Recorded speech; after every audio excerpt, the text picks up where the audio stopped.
What a lot of great poetry and song. And Herman, I know a man used to love that kind of song, and wrote a lot. His name was Woody Guthrie. He would have loved that song. Yeah. And Carl Sandburg would have loved that too. Yeah. This is a poem inspired by an expressions that was last month, I think, on the theme was older poets, and I don't know why, but this came up for me during that evening, and I started to write. It's called Memory of the River. Goes back to my early teens when I lived in Maryland, near the Potomac River. Memory of the River. Once a boy of 15, I wandered by a river, fishing, clambering over boulders, still damp with the caked mud of the spring flood, banks piled high with driftwood, the sloughs and channels full with slow, turgid water, swirling past heavy wooded islands. I came across a camp, a lean-to, a fire pit of coals still warm. No one about, all still, but for the katydids snoring.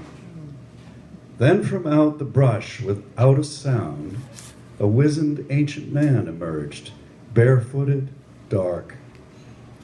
Sensing no harm from this pimple boy, he welcomed me into his world. We ate smoked catfish and stale, hard cornbread. I gave him of my cigarettes, Pall Malls or Lucky Strikes he liked. No filters then. Strong tobacco we smoked together. He told me stories in cracked and halting words.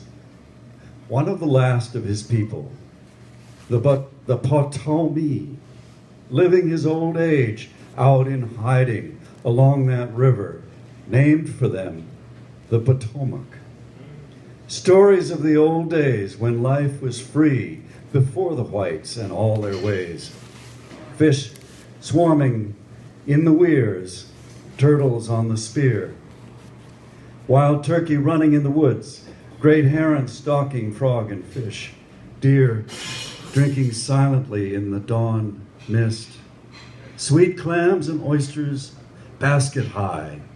Crawdads and maize snapping on the fire. Such he told me, but in few words. English was always hard for him. I gleaned his wisdom and craft from his ramblings. Then to tend his fish traps he must go, and in a battered skiff of plywood he faded downstream around the channel's bend. I never glimpsed this native phantom more, though I searched for his camp, but could not find it again. At times I thought I'd seen his battered boat among the drifted logs and deadheads on a beach, only to find a rock or stump afloat. Now, I really do not know, was this a man or ghost?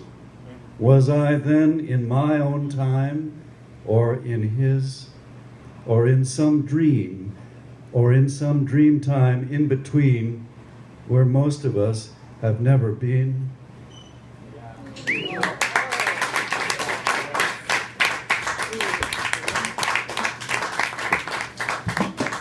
You like that? Oh, I love that one. Yes.